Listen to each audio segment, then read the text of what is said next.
ականջ դրեք իմ օրենքին, ով իմ ժողովուրդ,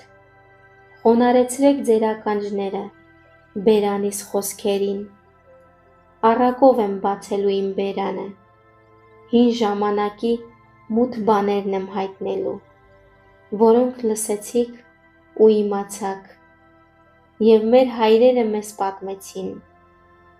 մենք դրանք չենք թաքցնի որդիներից, գալիք սերնդին պատմելով Տիրոջ փառաբանությունները, նրա զորությունն ու նրա կատարած հրաշալի գործերը, քանի որ վկայություն հաստատեց Հակոբի մեջ ու օրենք դրեց Իսրայելում, որ պատվիրեց մեր հայրերին, որպեսզի սովորեցնեն իրենց որդիներին, որպեսզի գալիք սերունդն ու մանուկները, որ ծնվելու են,